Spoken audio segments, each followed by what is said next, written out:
所以要由新約取代。嗱，呢度有兩個問題啊。第一，舊約係咪有缺點咧？第二，係咪要用新約嚟取代咧？嗱，我哋睇下希伯來書第8章第6節，佢話咧，耶穌咧係做咗更美之約嘅中保。嗱，佢都要講呢個約咧，就係信靠耶穌得以神和好嘛。咁呢度係耶穌係中保啦。咁係中保嘅意思係中間人，係神同人之間嘅中間人啦。耶穌係令到人同神和好。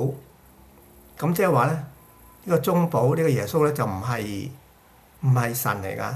神同人之間嘅中保如果佢係神嘅話咧，咁就變咗兩個神咯。神同人之間個中保都係神嘅話，係冇可能嘅，因為聖經講係得一位神嘅啫嘛。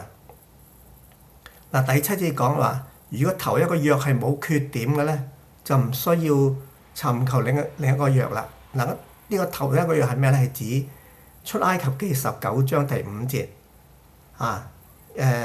上帝同啲以色列人講話：如今你們若實在聽我的話，遵守我的約，就在萬民中做我嘅子民啦。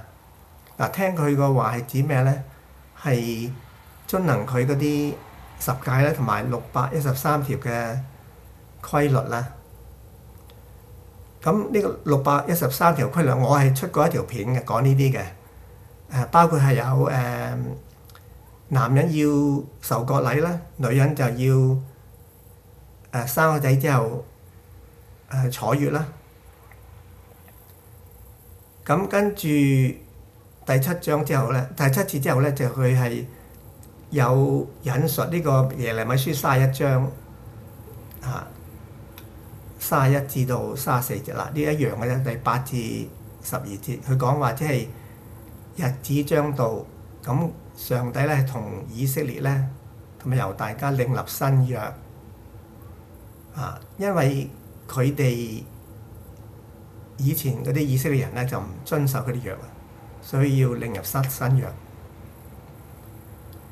咁咧就佢就上帝咧係將律法寫喺佢哋嘅心裏邊，使到佢哋係做神嘅子民。咁13節講咩咧？既說新約，就以前約為舊了，那漸舊漸衰的就快歸於無有了。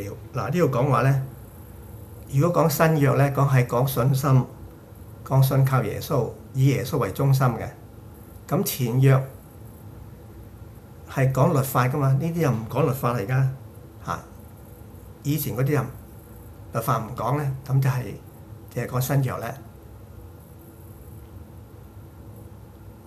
咁呢個更美之約同呢個新約有咩分別咧？